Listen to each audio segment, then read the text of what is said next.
Yes, my great friend, the marketing expert. We are here today, this morning, about marketing hacks. And Ray and I discussed this morning that we are talking about automation. So why not talk about the automation mistakes?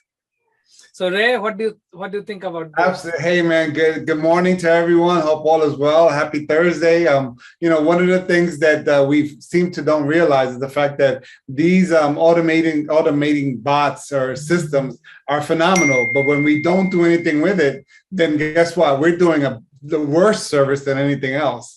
So again, this is such a big topic. It's just I hear about it so often, dealing with so many different clients, and they're just having conversation with so many people. So I'm glad we came up with this topic. So let's go through real quickly why we automate. So one of the thing I believe in automate is something is get done.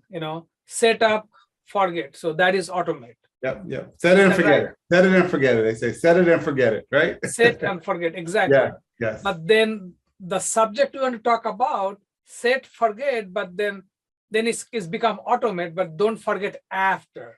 Right. So again, part of the process is setting it all up. I mean, if you were to go to a one of the subscription services, like let's say Netflix, let's say Hulu, anyone, and you sign up for it, and what happens after you sign up? Whenever you sign up for it, there's an automatic email that comes in that says, "Hey, welcome to the subscription service." So that's what happens. Then on that Monday, Tuesday, Wednesday, whatever morning of whatever time is that they normally come in to work, they normally take our information of the subscriber, and now they start working on it and what platform they're going to put them in, as an actual a process to follow up with things. Yeah. So again, it's a normal process for most companies. Right. So Ray, what did you see some of the people they're doing mistake on the automation? Like from the client point of view, what are they feeling about this? Sure. Let me speak for myself. Not even from a client, from me, like I have an automation set up where something is, I get a lead, automatic lead from things that I'm doing. Like right now, I'm doing a blog every day, sending that out, and those blogs are going out religiously without question through automation. And then with that, I'm getting a reply from someone who says, "Hey, great article, good information." And there are times I'm not finding the time, or I'm not following up that quickly to say, "Thank you for responding," or, "Hey, how can I talk to you even further?" And I realize that, guess what? That's an automation system that I need to fix. So again, happens to everyone, even those that are marketing experts, again, it's just a normal thing that you have to incorporate into your schedule, into your lifestyle when you bring in this new automation process to your world of business. Yeah, Ray, that's such a great point. It happened with me also. So I got a lead on a Sunday, somebody checked the home value, and then I have the same thing, the automation. So, automatically they got the email, they got the text message. And one of the text message I have in the action list is, it asks, "Hey, what about John?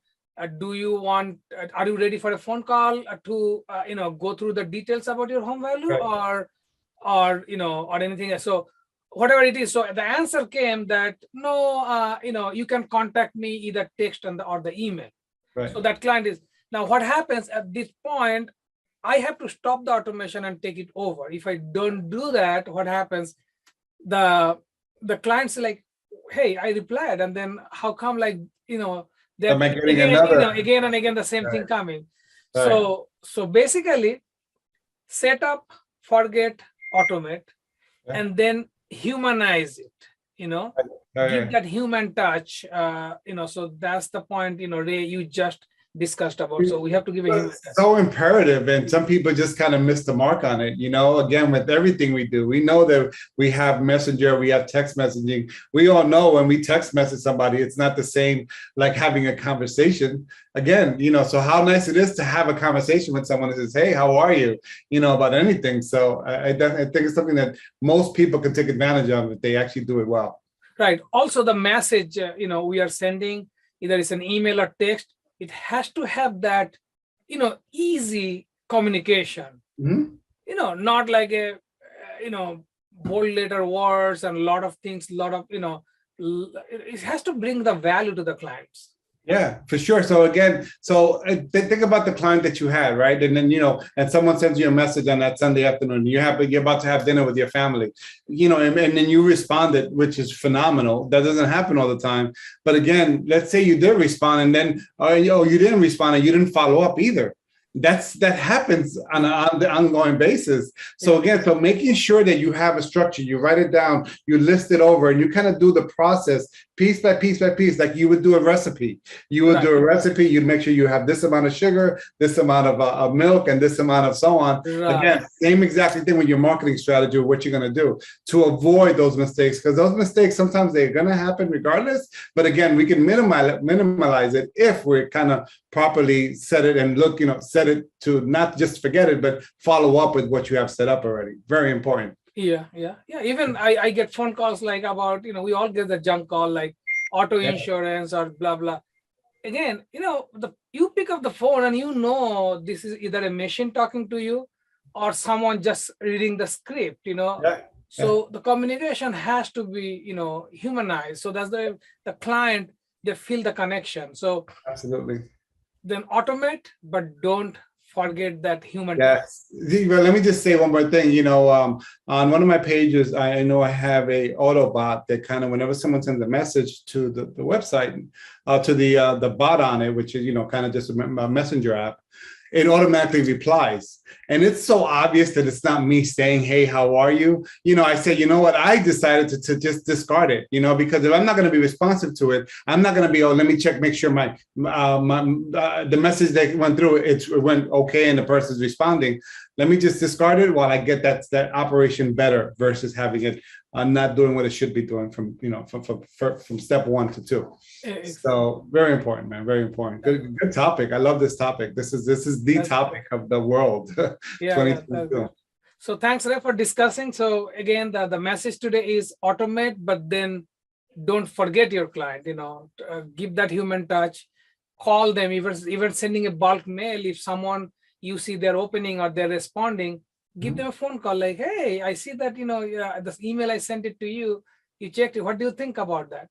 These are the things. Little things. And I call it the power of following up. Yes. That the power of following up is like, oh my goodness, so many people just do not follow up. So if you follow up, you're already half past the competition. Yeah. Actually, our coach Tom Ferry, he says like the fortune is in the follow up. Yes, that's right. Amen to that. Well, awesome, man. Thanks, Good job today. Hey guys, thanks for watching. The time you're spending here, we are really thankful. And we believe that even it's change a little bit shift in your business, this marketing hacks, we'll be grateful. Yes. Thanks for watching again, and see you guys next week, same time, 11 o'clock on Thursday. Thanks, guys.